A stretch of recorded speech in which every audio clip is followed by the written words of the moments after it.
Hello friends, very good morning all of you. Welcome back to CAP classes. So, I am giving free lectures on RTPs and a quick revision of accounting standards.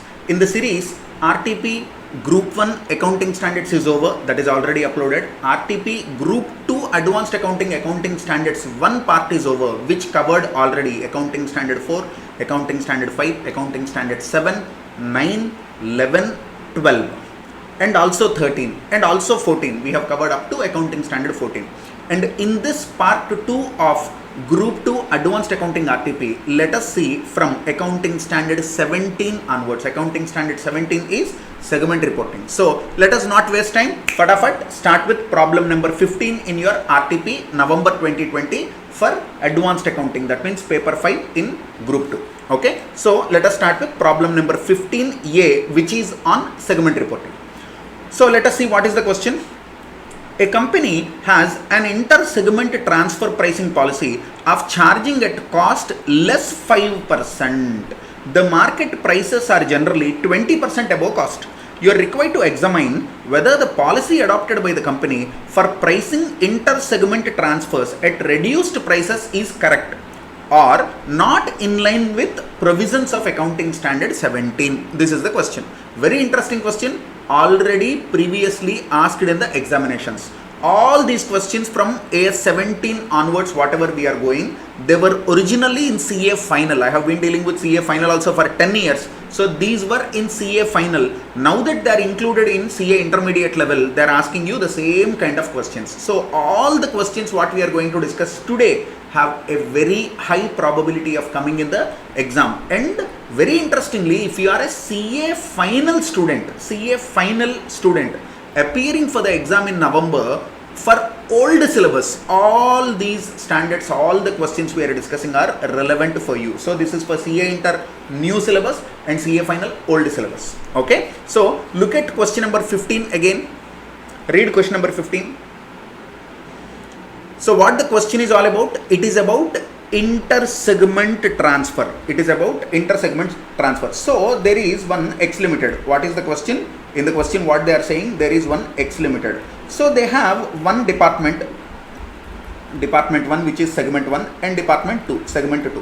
So this is one segment for us, segment A, and this is one segment for us, segment B. So they are transferring goods from department 1 to department 2. It is what we call inter-company revenue or inter-segment revenue more appropriately. Okay, so if you read AS 17, there are two types of revenue. External revenue, that means I am selling goods to outsiders. Inter-segment revenue, that means one segment selling goods or rendering services to another segment, that is called inter-segment revenue. So we are discussing about inter-segment revenue in accounting standard 17 in this problem. So here say there is a cost of product which is, there is a product which you generated, you produced with 100 rupees. And this 100 rupees worth good, which is the cost of the good 100 rupees, you are transferring it to department B. At what rate you are transferring? Cost less 5%, that means transferred at 95 rupees. Normally in the open market, how you are selling it? 100 rupees plus 20 is equal to 120 you are selling to outsiders.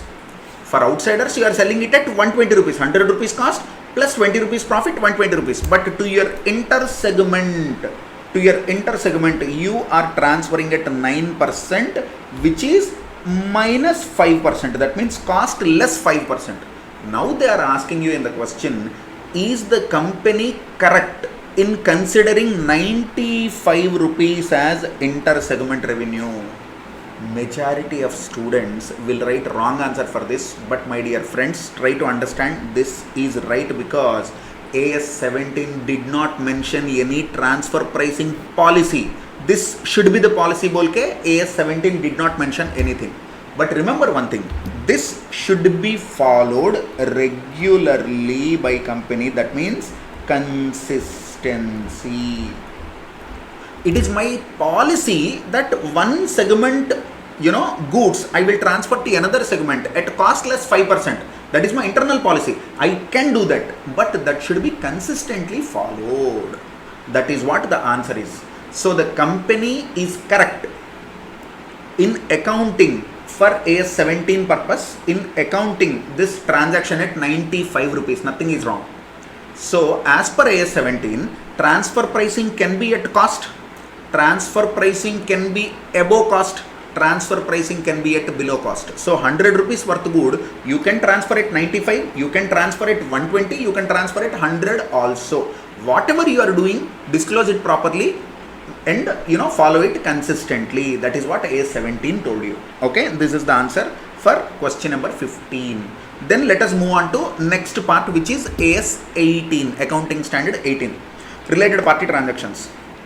Both these questions also were there in CA final old syllabus. Both these questions are now there in your CA intermediate textbook also, textbook problem as it is printed. Okay, now on the basis of provisions of AS 18 related party disclosures, identify the related parties in the following cases. X Limited holds 60% shares of Y Limited. Y Limited holds 55% shares of W Limited. Z Limited holds 35% of shares of W Limited. Same question, PQR bolke there is in your study material, same as it is they have given. So X Limited holds 60% in Y Limited. Let us see.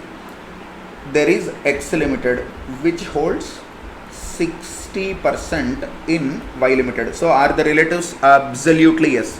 Then Y Limited holds 55% in Z Limited. Y Limited holds 55% in Z Limited. So Y Limited and Z Limited are relative? Yes. X Limited and Z Limited are also relative. So X and Y are related parties, holding company and subsidiary company. Y and Z are related parties, holding company and subsidiary company. X and Z are also related parties, holding company and subsidiary company. Okay, your holding company is your holding company. Okay, in other words, your subsidiary is your subsidiary. So X Limited also can say that Z Limited is a subsidiary, because the control can be either direct control or indirect control through another subsidiary. So X Limited is controlling Z Limited through Y Limited. Okay, so this is first 2 points. In third point he said Z Limited holds 35% of W.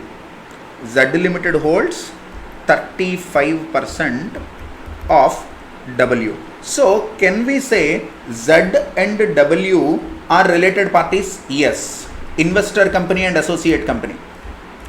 Investor company and associate company. What is the relationship?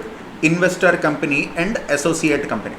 Okay, now X and W are not related. Y and W are not related. X and W are not related. Y and W are not related. Why? There is no control, there is no significant influence. There is no joint control. So there is no connection between X and W, Y and W. This is the answer. You understand it? So this is related party transaction. First part B1, identify the related parties. That is over. Then next question is also very important. So in your textbook, Narmada, some other name, Ganga, Narmada names are given. I think here they are putting Himalaya, Aravalli. Okay, so the rivers have become mountains. Okay, other than that, question is same, answer is same. Okay, Himalaya Limited sold goods for 40 lakhs to Aravalli Limited during financial year ended on 31st March 2019. The managing director of Himalaya Limited owns 80% of shares of Aravalli Limited. So obviously they are related parties now. The managing director of one company is owning 80% shares of another company. That means you are MD in that company and you are controlling this company because more than 50%. So both the enterprises, Himalaya and Aravalli, are related. The sales were made to Aravalli Limited at normal selling prices followed by Himalaya Limited. The chief accountant of Himalaya Limited contends that these sales need not require a different treatment from the other sales made by the company, and hence no disclosure is necessary. You are required to comment on this. So read the question carefully. Himalaya Limited, read the question carefully.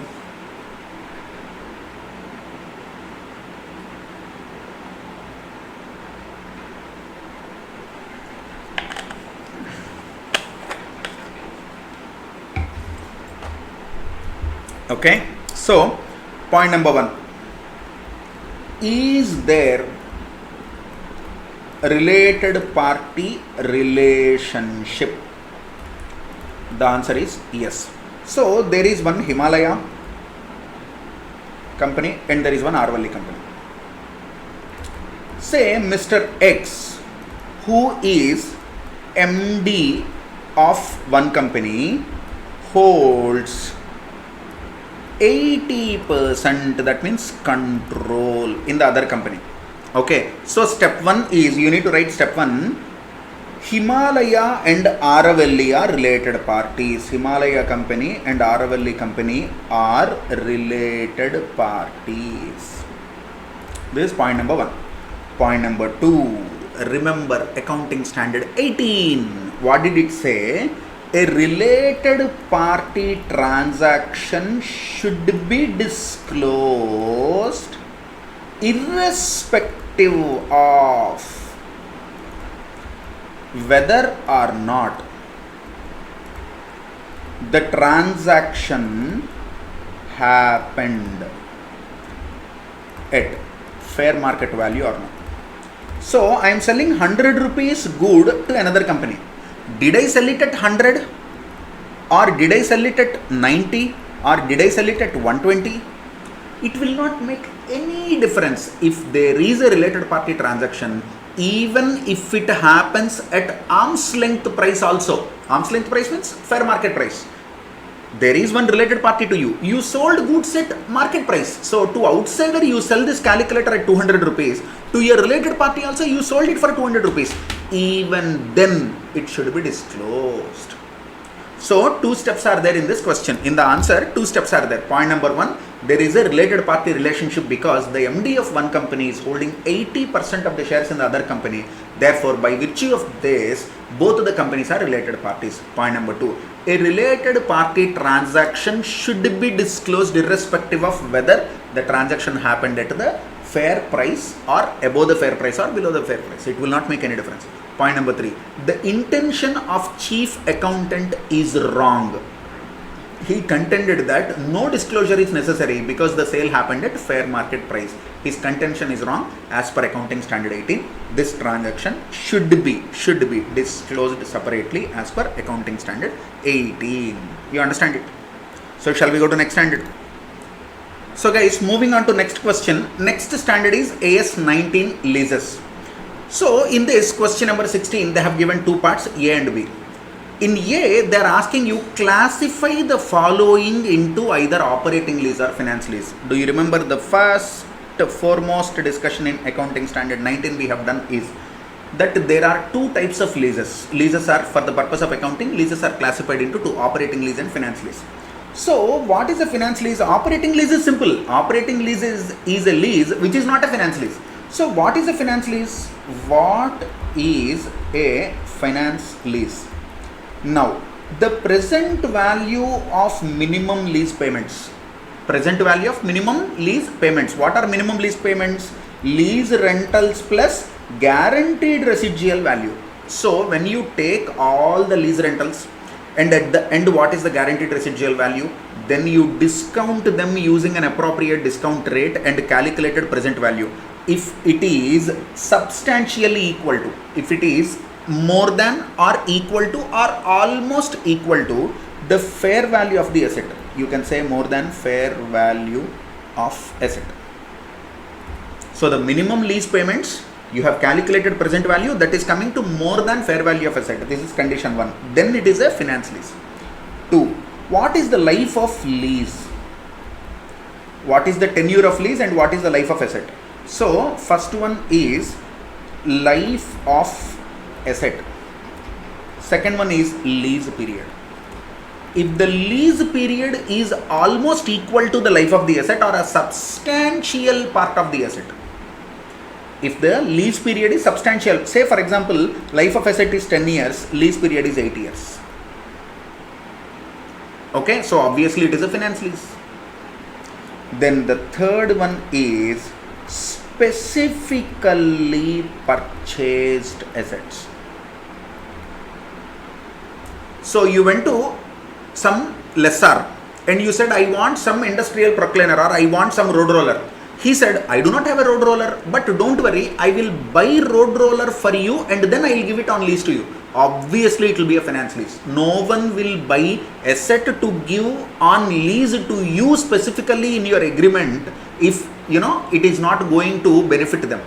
So there are certain equipments which are not general purpose equipments. Say for example, I have 100 lorries. So I give lorries on lease regularly. 100 lorries, anyone comes, I give lorries on lease.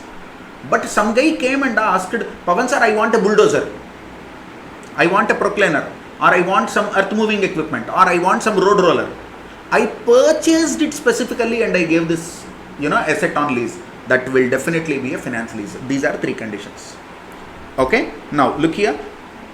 Classify the following into either operating lease or finance lease. First one, the present value of minimum lease payments is equal to X and fair value of asset is equal to Y. X is equal to Y. Close your eyes, finance lease. 2. Economic life of the asset is 7 years. Lease term is 6.5 years. But the asset is not acquired at the end of the lease term. At the end of the lease term, whether the asset is acquired or no, that is irrelevant. That is at the end we'll see. But 7 years life asset you have given on lease for 6.5 years. So obviously it is a finance lease. Substantial part of the life of the asset is covered. Then the third one is economic life of the asset is 6 years. Lease term is 2 years only. But the asset is of special nature and has been procured only for use of the lessee. Only for lessee I bought it. So obviously it is finance lease. So in all the three situations, it is a finance lease only. You understand? And B part is very, very, very interesting. Already given this is given in the exam. In your study material it is there. In RTP it is there. In model papers it is there. In old syllabus it is there. In new syllabus it is there. Everywhere it is there. It is called sale and leaseback transaction. What is this? Sale and leaseback transaction. So look here. Viral Limited or Viral Limited sold machinery having WDV of 40 lakhs to Saral Limited for 50 lakhs. So you sold a machine having a WDV of 40 lakhs to some other company at 50 lakhs. Is there a problem? No problem. You can sell 40 rupees. See, in my books it is 40 lakhs, okay.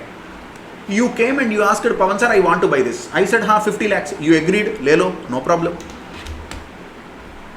Okay, but what is the fair market value of the good is the question. In my books it is appearing at 40. You purchased it at 50, but what if the fair value is only 42? Now the question comes, why any person purchases an asset whose fair market value is 42 lakhs? That means in market it is available at 42 lakhs. Why will you buy it at 50 lakhs from me? That is the question. Even this standard is asking the same question. Now look here. And the same machinery was leased back by Saral Limited to Viral Limited. So it is a sale and lease back. The lease back is in the nature of operating lease. If it is in the nature of finance lease, then there is no problem. If it is in the nature of operating lease, then there arises three kind of situations. You are required to explain the treatment in the given cases. 1. Fair value is 45 lakhs, sale price is 38 lakhs. Fair value is 40 lakhs, sale price is 50 lakhs. Fair value is 46 lakhs, sale price is 50 lakhs. Before answering this, you should know the theory. First read the question. First read the question carefully.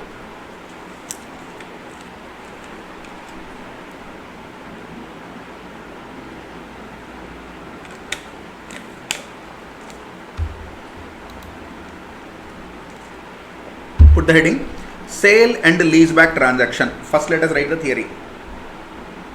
Sale and leaseback transaction. Sale and leaseback. So what is this lease? Operating lease. This is operating lease. Sale and leaseback. Okay, so there will be three situations. Situation 1, situation 2, situation 3. Here sale price is equal to fair value. Second one is sale price is less than fair value. Third one is sale price is more than fair value. Okay, if sale price is equal to fair value, profit or loss is to be recognized immediately.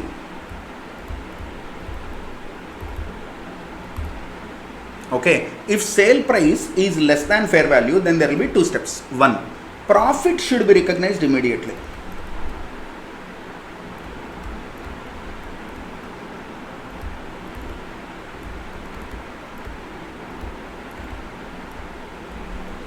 Two, loss should also be recognized immediately.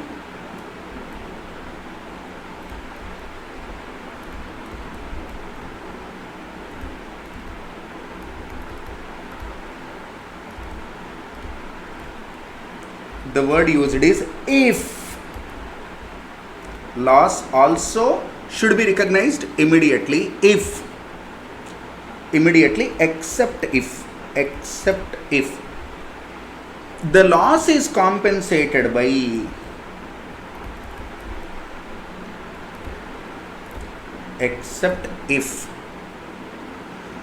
the loss is compensated by lease rentals below market price. Lease rentals below market price. What is this? Don't worry, I will explain. Situation 3. What is situation 3? Sale price above fair value. Okay, the excess of selling price over fair value should be amortized over lease period. Should be amortized over lease period.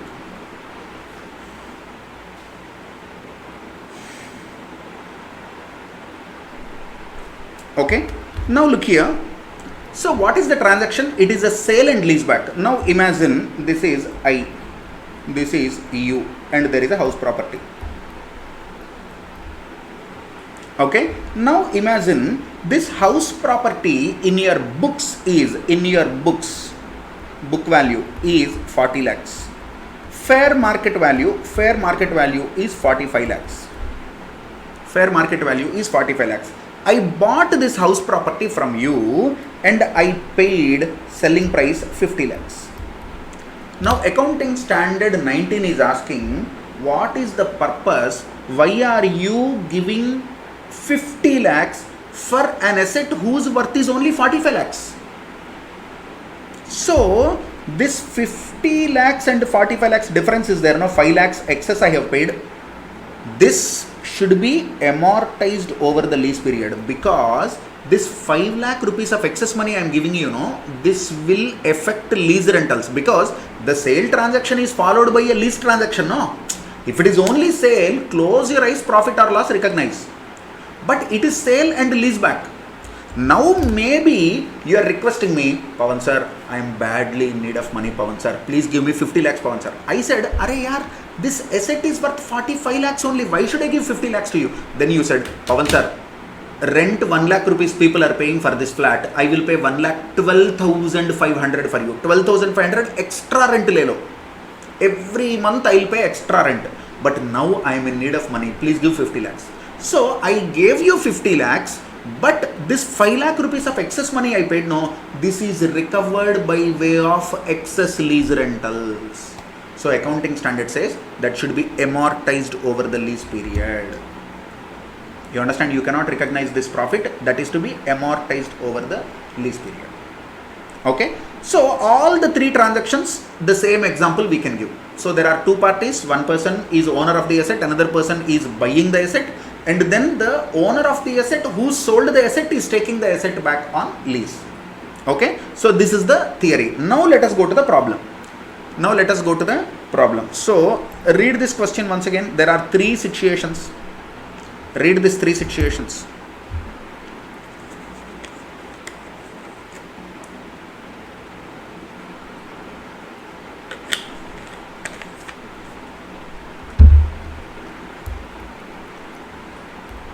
So let us prepare a note. Book value,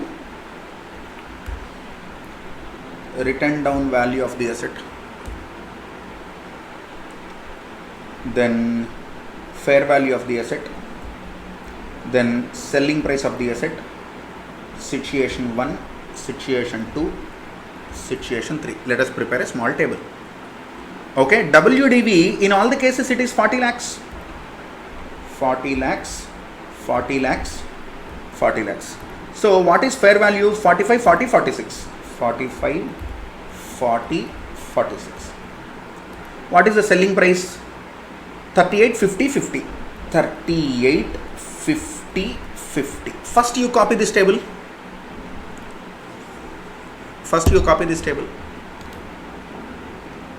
So in situation 1, what happened? I sold one asset at 38 whose book value is 40. In my books it is 40 lakhs. But maybe I am badly in need of money. So one buyer came, I am in need of money. It is 40 lakhs worth, but you are giving 38 lakhs only. Chalo, le lo. So accounting treatment. Loss of 2 lakhs should be recognized immediately. Loss of rupees 2 lakhs should be recognized immediately. In second transaction, what happened? Written down value 40, fair value 40, but selling price 50. Okay, so I got 10 lakhs profit. Fair value is only for comparison purpose. Okay, what is the reality? Keep fair value aside. What is the reality? In my books it is 40 lakhs. I sold it to you at 50 lakhs. I recorded 10 lakhs of profit. So there is a profit 10 lakhs. So what should I do? This should be deferred and amortized. Pavan sir, why? Compare with fair value. Why the buyer is paying 50 lakhs for 40 lakhs asset? Because in future he will get the benefit. Otherwise, why will he give? The same example I gave you. So you are selling your asset to me. 45 lakhs is your house property, but you requested me, Pavan sir, please give 50 lakhs, Pavan sir. So I am paying more because from tomorrow you will be paying more rental to me. So this excess 10 lakhs, whatever is there, that should be deferred and amortized. These two are easy to understand. Third situation is a bit tricky, I tell you. So here there is a profit. How much of profit is there? Here there is a profit. Total profit is 10 lakhs. While keep fair value aside, 40 lakhs is your book value, written down value in your books is 40. You sold it at 50. So 10 lakh rupees of profit you have got. But in this there are two components. So now compare this to 40, 46. So though this is 40 in my books, the market value is 46. So if I sell it at 46, it is a normal transaction. Why? Because though this book value is 40, fair value is 46. So this 6 lakhs of profit and 4 lakhs of profit are to be classified into two now. So this 6 lakh rupees of profit is there now. This seems to be a genuine profit. So practically, even if lease transaction is not there also, I will be able to sell it for 46. Why? The market price is 46. My books it is 40, but market price is 46. So this 6 lakhs is a normal profit. 6 lakhs profit is to be, what is 6 lakhs? Between 46 and 40. Between fair value and WDV. This is to be profit to be recognized immediately. Profit is to be recognized immediately. But remaining 4 lakhs is there, no? Something is fishy here. So why someone is paying selling price above fair value? So the question to be asked is, why someone is giving selling price above fair value? So your selling price is, oh, the document got closed. Congratulations. So here selling price is 50, fair market value is 46, profit which is in excess of fair market value is 4 lakhs. This 4 lakhs is to be deferred and amortized. This is the transaction. This is the accounting treatment of all the three. Okay, look carefully. Interesting question. Important also.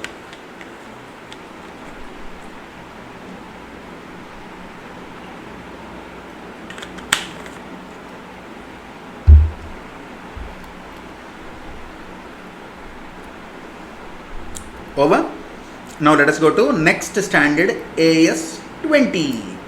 Again important model. I tell you, in this RTP, every problem is a gem. Every problem is a gem. They have given very good compilation this time. So look here, this is rights issue. The moment rights issue is there, half the students' heart will come into pants. Why? Adjustment factor is to be calculated. But don't worry, it is very easy. I will explain how it is to be done. A1 Limited supplied the following information. You are required to compute the earnings per share as per AS 20. Net profit attributable to equity shareholders for 2017-18 is 1 crore. 2018-19 is 1 crore 50 lakhs. Number of shares outstanding prior to rights issue is 50 lakhs. So, step 1. Okay, so we'll take small steps. Don't worry, step 1. Easily we'll do step 1. Calculate the earnings per share for year 1. What is year 1 here? 2017-18. So EPS is equal to net profit attributable to equity shareholders divided by weighted average number of equity shares, WANES. So clearly they said it is 1 crore divided by number of shares 50 lakhs. Therefore EPS is rupees 2. Okay, this is step 1. Simple. Now, number of shares prior to rights issue 50 lakhs. Rights issue 1 new share for every 4 shares held. So how many number of shares are there? 50 lakhs divided by 4 into 1. For every 4, 1. So how many new shares will come? 12,50,000 new shares will come. They have given in the question. But even if it is not given also, you have to calculate 50 lakhs divided by 4 into 1. 12,50,000. So after rights issue, how many shares will be there? Old 50, new 12,50,000, 50 lakhs plus 12,50,000, 62,50,000 will be there. Okay, now what is the rights issue price? 96 rupees. So step 2. What is step 2? Step 2 is theoretical X rights price. Calculate theoretical X rights price. Okay, what is theoretical X rights price? Theoretical X rights price is equal to price of share into number of shares before rights issue plus rights issue price into new shares divided by old shares plus new shares. So it is simple, weighted average. So previously how many shares are there? Okay, they have given in the question the fair value of one equity share immediately prior to exercising rights was 101. 101 is given. And the last day of exercising rights is 36/2018. That means look at the year, they have given financial year, not calendar year, 18-19 financial year. If they have given year 2017, next line year 2018, then it is calendar year, 1st January to December 31st. But when they have given 17-18, it amounts to 1/4/2017 to 31/3/2018. You understand? Okay. So, because it is financial year, 36/2018 means 3 months. So your year is starting from 1st April, May, June ending. So 3 months before rights, 9 months after rights. So this will be used when we are calculating EPS for the next year. Okay. For now, old 50 lakhs 101, new 12,50,000 96. So let us calculate weighted average price. Old shares 50 lakhs into 101 plus new shares 12.5 lakhs into 96 divided by 50 lakhs into 12.5.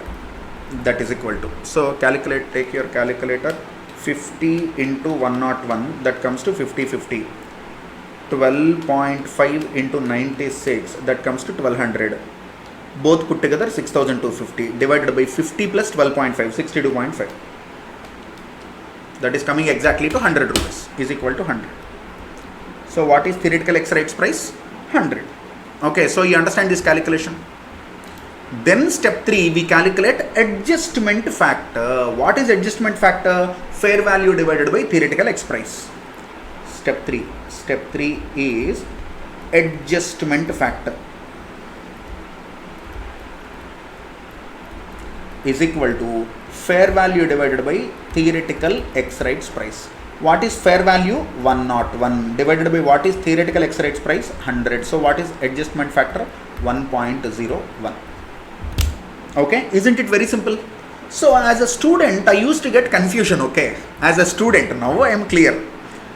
Should I put fair value in the numerator or theoretical X price in the numerator? So this adjustment factor, how it comes? Okay, so that was confusing. Simple. The result will always be more than 1. Okay, the result should always be more than 1. Basic logic. So even by mistake, if you take 100 divided by 101 when you calculate, then your mind should say, no, this is wrong calculation. So put fair value above. You understand? So this is step 3. So what is step 1? Basic EPS of the first year. Then what is step 2? Theoretical X rights price. What is step 3? Adjustment factor. Then we go to step 4. What is step 4? Step 4. Restated. Step 4. Restated EPS of 2017-18. First year you are restating the EPS. Why you are restating? Because in the rights issue there is bonus element. 101 rupees share you are giving for 96. So that 5 rupees is there now, that is bonus element. So for that you are restating your EPS of the previous year. So how will we do that? So what is the profit for that year? 1 crore divided by how many shares are there? 50 lakh shares are there. Now to give bonus effect, we will multiply the denominator with adjustment factor, that is equal to, so 50 lakhs into 1.01, that comes to 50 lakhs 50,000. So 1 crore divided by 50 lakhs 50,000, that is coming to 1.98 rupees. So first basic EPS came to 2 rupees. This restated EPS is coming to 1.98 rupees. Now the last step is you should calculate EPS for the current year. You should calculate EPS for the current year. Step 5. Where is my black pen? Surprisingly, it has disappeared. Yeah, okay. EPS for 2018-19. Here you will give rights effect. Rights issue shares are there, no? Here you will calculate rights effect. Okay. Now look here. Profit for the year, net profit attributable to equity shareholders divided by, okay, n number of shares are there, no? Before rights issue into, okay, for that you give adjustment factor effect into number of months before rights issue divided by 12 plus n plus m total shares, that means original 50 lakh plus now extra shares into number of months divided by 12. Okay, this is balance months. If first one is 3 months, it will be 9 months. Okay, so how will we calculate it? Net profit attributable to equity shareholders for this period is 1 crore 50 lakhs divided by how many number of shares are there originally? 50 lakhs into, to give bonus effect, 1.01 into how many months? 3 by 12. Again I am telling you, if it is calendar year, if it is financial year, there will be huge difference. In this question they used the word 2017-18, 18-19. That means your year is starting on 1st April, ending on 31st March. So they said 30th June is the last day to apply for the rights. So 3 months. So I am taking 3 months here. Plus 62 lakhs 50,000 into 9 by 12. Okay, time factor, that weight is given, time weights we call it. Okay, so first calculate the denominator, 50 lakhs into 1.01 into 3 by 12. This comes to 1262500, 1262500, 1262500. I am putting it in M plus. Then 62,50,000 into 9 divided by 12. That comes to 46,87,500. That also I have put in memory. So total is 1 crore 50 lakhs divided by 59 lakhs 50,000. 1 crore 50 lakhs divided by 59 lakhs 50,000. That comes to rupees 2.52. This is the answer. Okay, copy this.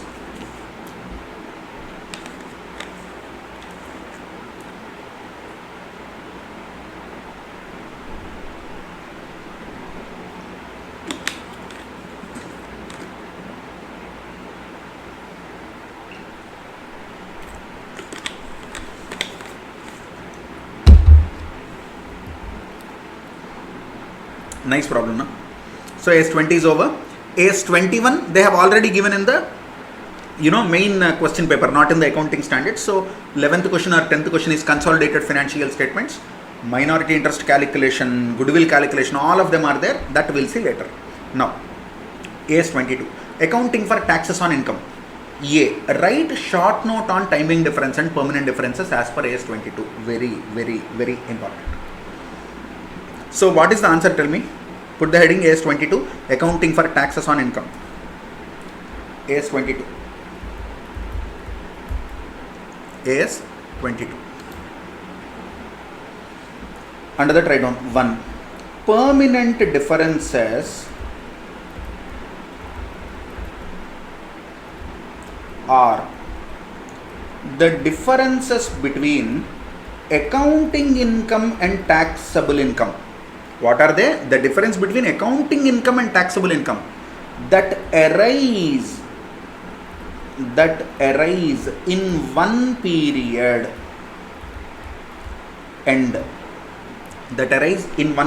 and do not reverse in future. And do not reverse subsequently in future. For example, items disallowed, presumptive income, etc.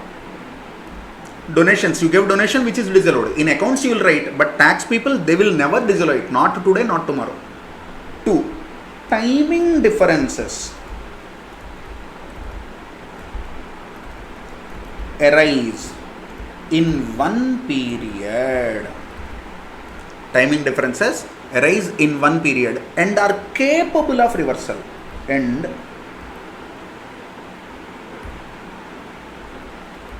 are capable of reversal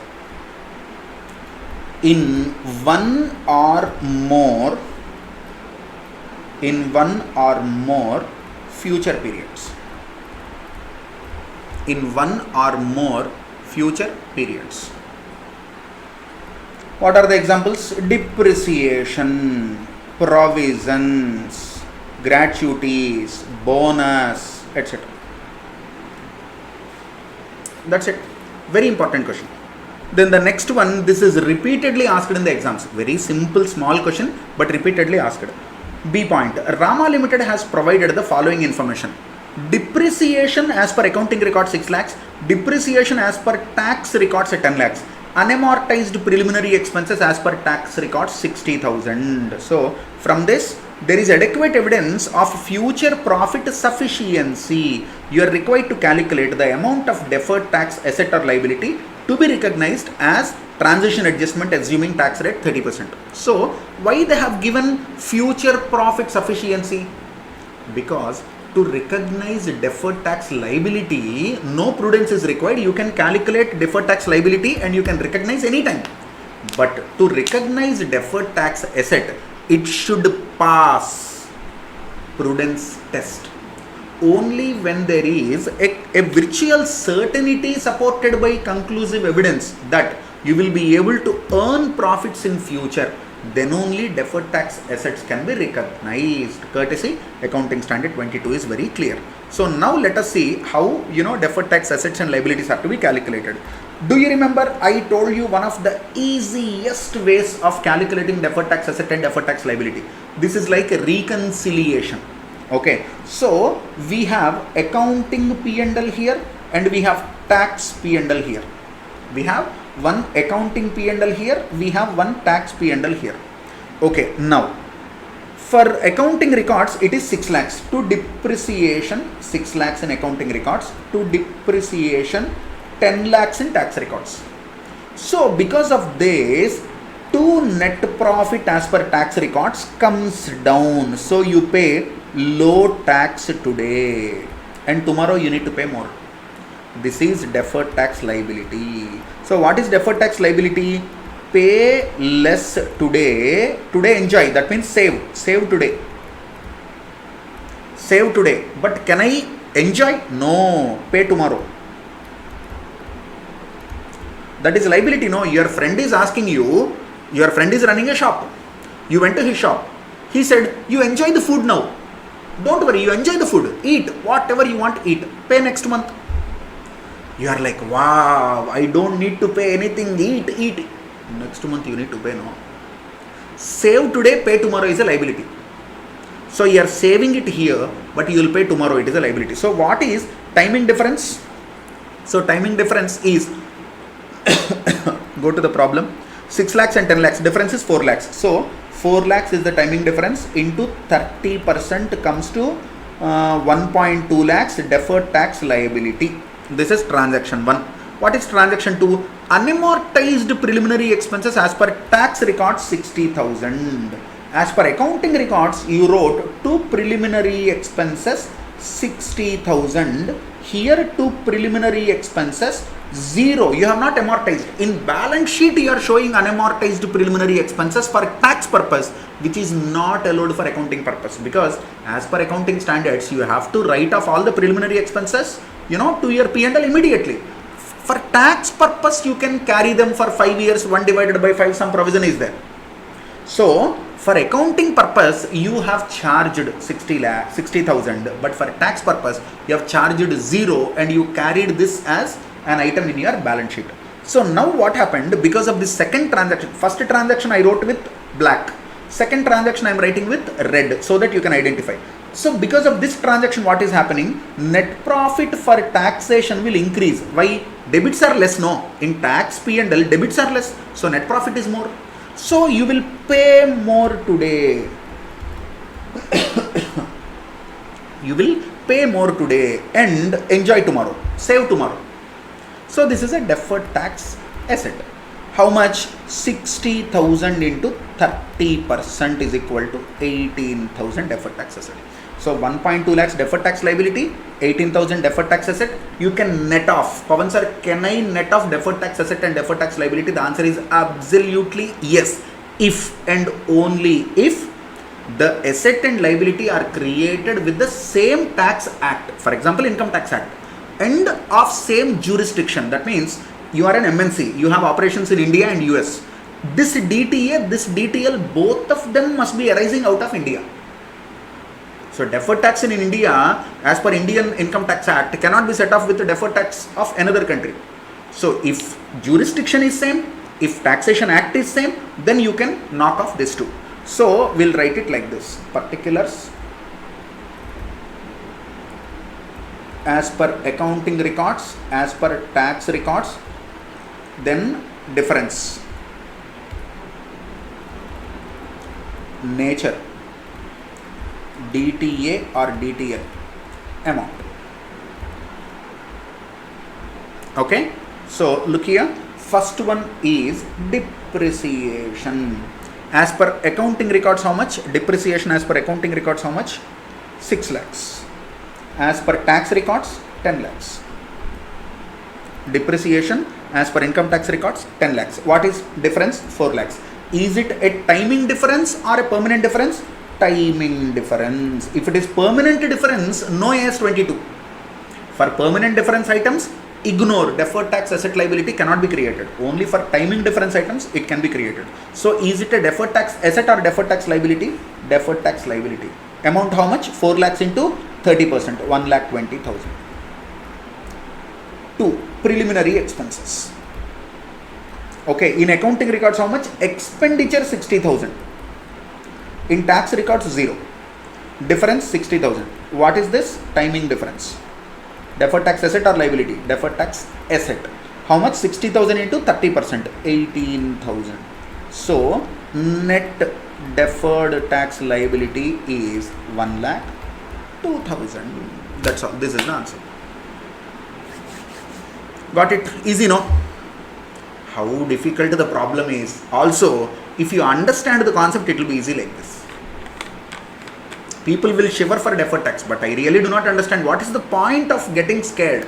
If you read it conceptually, it is damn easy.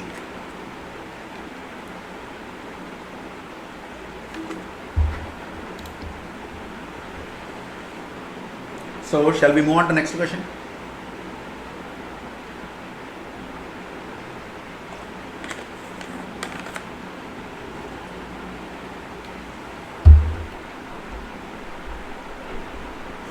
So, then next standard is AS24.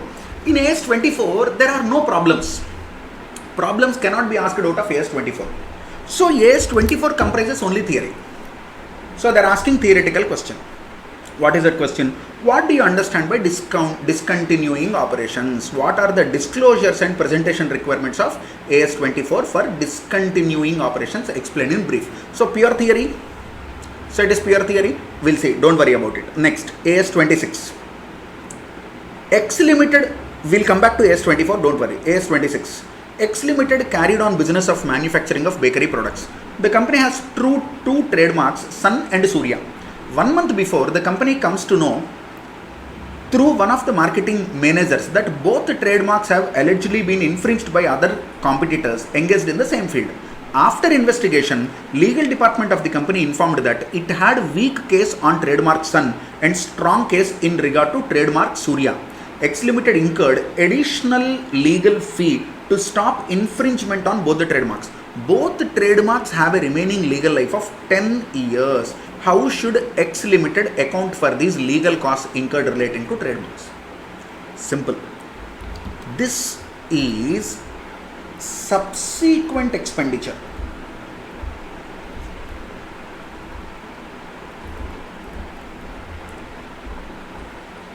Incurred on intangible assets. So, is there an intangible asset in your books? Yes. So, this trademark is an existing intangible asset in your books. Are you buying it newly today? No, it is existing intangible asset in your books. So, you are spending some legal expenses to protect your copyrights. AS26 says, any subsequent, listen carefully, any subsequent expenditure incurred on intangible asset to maintain it should be charged to P&L. Any subsequent expenditure incurred on intangible asset, if it is to maintain intangible asset, should be charged to P&L. But subsequent expenditure incurred on intangible asset can be capitalized if it increases either the life of the intangible asset or the future economic benefits of the intangible asset. Now the question is, say you are spending this legal expenses 1 lakh, okay? For example, you are spending legal expenses 1 lakh. Because of spending this 1 lakh, this life of trademark, whatever 10 years is there, no, is it becoming 14 years? No way. At least if this trademarks gives you, say for example, 1 crore rupees of benefit in the next 10 years, it gives you 1 crore rupees of future economic benefits. Because of these legal expenses, will that 1 crore rupees become 1 crore 25 lakhs? No way. So this legal expenses are required to protect or maintain your intangible asset, but it is neither increasing the useful life of the intangible asset nor increasing the future economic benefits. So legal expenses are to be charged to P&L, cannot be recognized as an asset and cannot be capitalized and added to intangible asset, it should be charged off to revenue. This is the explanation. And here you need to understand two important points, okay. One is understanding the concept and the answer. Two is presenting it properly in the exam. Even when you know the whole story also, if you cannot put it on the paper, how the marker will understand that you wrote well? The person who is giving you marks is called the marker. So how the marker will come to know that you know the concept? You have to communicate it properly. First you need to write, as per accounting standard 26, subsequent expenditure incurred towards an intangible asset is to be charged to P&L if it is in the nature of, maintaining the intangible asset. 2. Subsequent expenditure can be capitalized and recognized as a part of the intangible asset if and only if it enhances the remaining useful life of the intangible asset, or it enhances the future economic benefits that will flow to the organization. 3. In the given case, the legal expenses are spent to reduce the unauthorized usage of the company's trademark by the competitors. For the infringement, to protect the right of the company is incurring this legal expenses. Point number 4. The legal expenses will not enhance the life of the trademark which is already recognized in the books of account. 5. Looking at the above, it is advised to the company to charge the legal expenses to P&L and not to recognize it as a part of intangible asset. 5 points I told you. If you write like this, you will get 5 marks out of 5 marks. But the only problem with students is they dilute the language. They will not write the accounting standards English. They will write their own language. So when you dilute the language of that, it loses, its flavor. Then physics has its own English, maths has its own English, strategic management will have its own English, income tax will have its own English, information technology has its own English, accounting standards has its own English. You preserve the flavor, you will get more marks. This is what we call the terminology, the vocabulary. You write as it is, whatever the language used in the standard, if you can, practice, and if you can write present, obviously you will get more marks. So many students will ask, Pawan sir, how come you got 90 marks? Simple. I will not use my extra brain. Whatever is there in the book, I will read and I will write. Simple. When you are doing overaction, you will get less marks. Overaction is equal to underperformance. Seriously, isn't it? So you apply more brain, you get less marks. Read whatever is written in the standard, retain it, happily write it, you will get more. So AS 26 is over. Then AS 29. Last question. After this, we will come back to, our AS 24 question. AS 29. How will you distinguish contingent assets with contingent liabilities? Explain. Seriously, is this a question to be asked at CA intermediate level? See, contingent assets and contingent liabilities, there is no table for distinction, okay? Simple. Contingent liability meaning you will write, contingent asset meaning you will write. That's all. Theory, pure theory. That we'll see later. Now come to 20B. Alpha Limited has entered into a sale contract of 7 crores with Gamma Limited. Good question. Important question. During 2018-19 financial year, the profit on transaction is 1 crore. The delivery of goods to take place during the first month of 19-20 financial year. In case of failure of Alpha Limited to deliver within schedule, compensation of 2 crores is to be paid to the other company. Oh my God. Alpha Limited planned to manufacture the goods during the last month of financial year. As on the balance sheet date, the goods were not manufactured, and it was unlikely that Alpha Limited will be in a position to meet the. It is unlikely. That means you cannot do.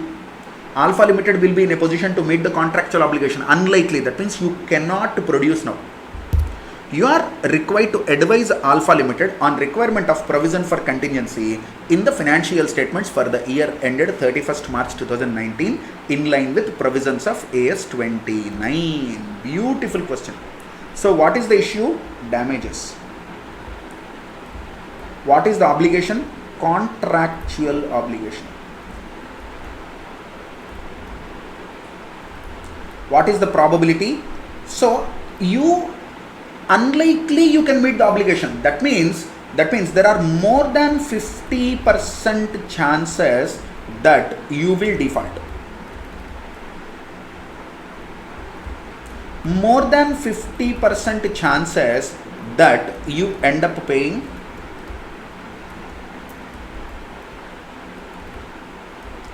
paying 2 crore rupees of penalty. Okay, so this is called a present obligation.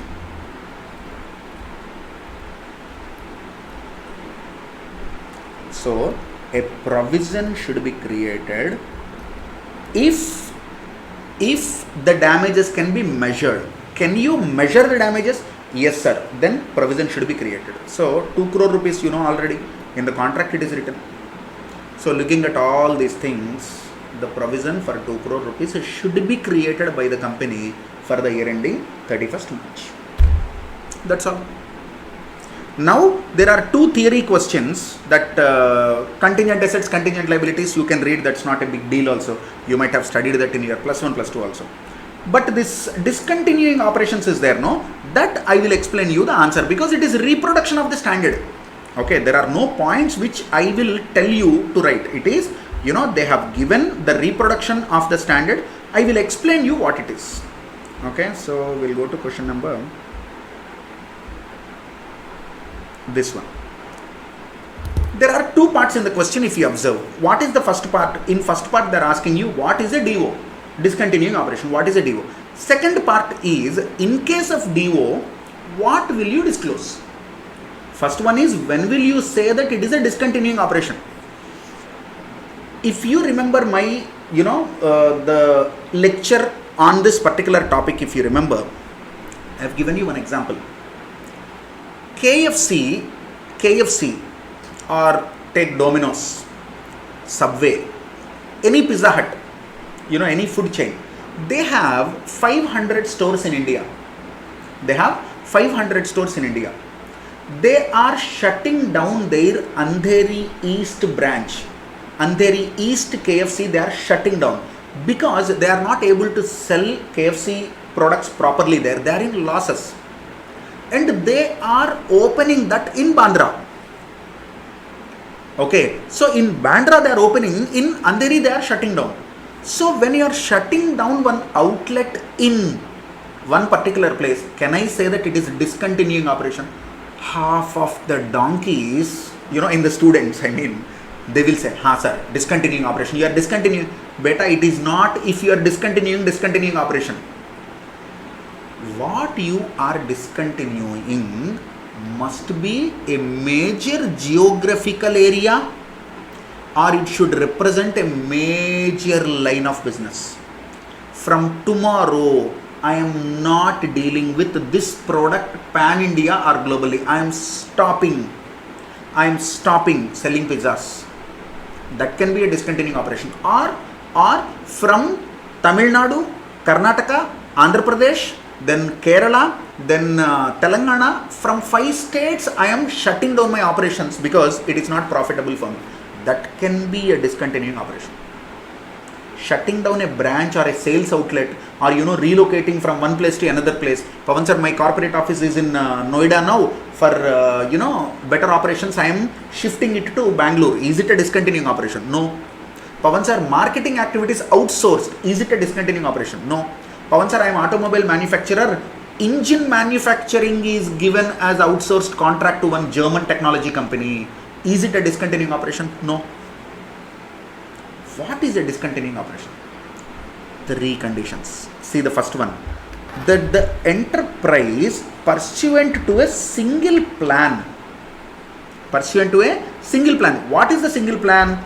Either you can dispose the entire component in one go, like textile business sold, like Future Group, few days back, retail business of Future Group, like Big Bazaar, Nilgiris, that Future Group retail business is there, no? That is sold to Reliance Retail.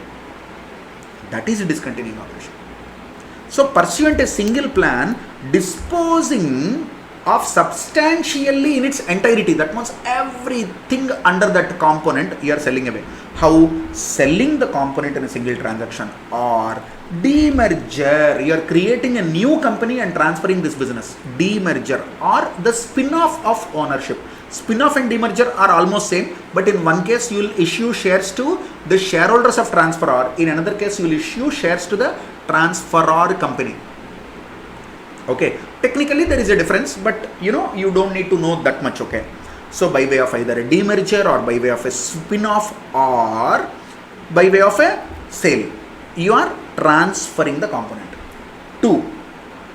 Pavan sir, I tried to sell my textile business a lot, but no buyer came to buy my textile business. Then what will you do?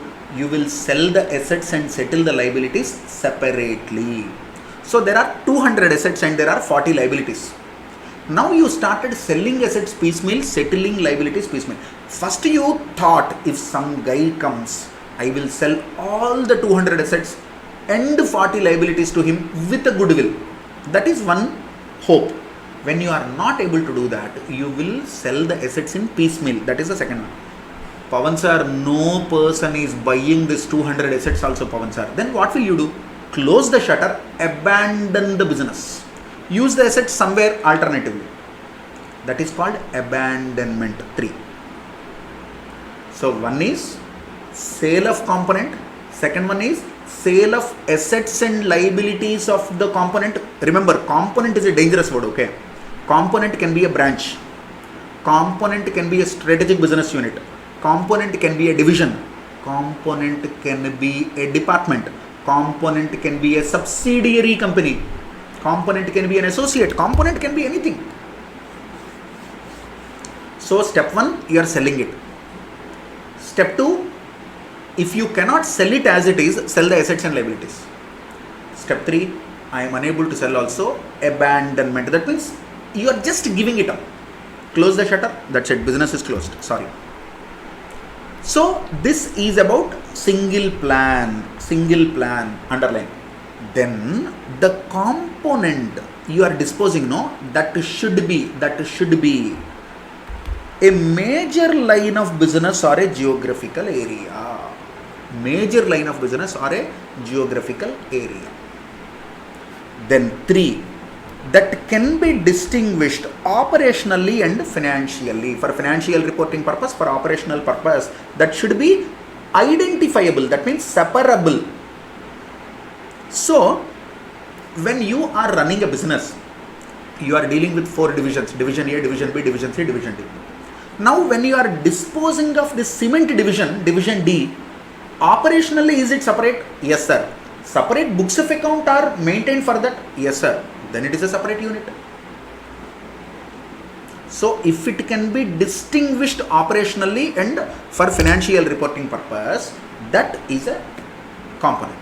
So one is sale, second one is representing major line of business or geographical area, third one is separability, distinguishable operationally and for accounting purpose.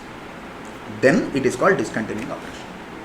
Now what are the things you need to disclose? What are the things you need to disclose? Do you remember initial disclosure event when the company enters into a binding sale agreement and communicated that to regulators and the other stakeholders? Then what are the things to be disclosed? Simple. The revenue, the expenses, profit before tax, tax impact on the sale of that particular component, by what timelines you will be able to complete that, what are the probable assets and liabilities involved in it, and what are the fair values or the probable prices you will be recovering by way of sale of assets and liabilities, and operating, investing, financing activities in your cash flow statements, how they are affected. So from next year onwards, these kind of cash flows will not be there. From next year onwards, these kind of financing cash flows will not be there. Like that you need to disclose. That's all. Simple. Remember, P&L, balance sheet, cash flow statement. Okay. And notes to accounts. Close your eyes.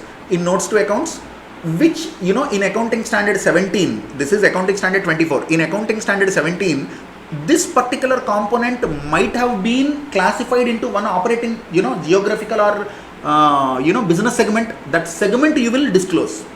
We are selling cement business or we are selling textile business, which is falling in so and so division as per accounting standard 17 classification.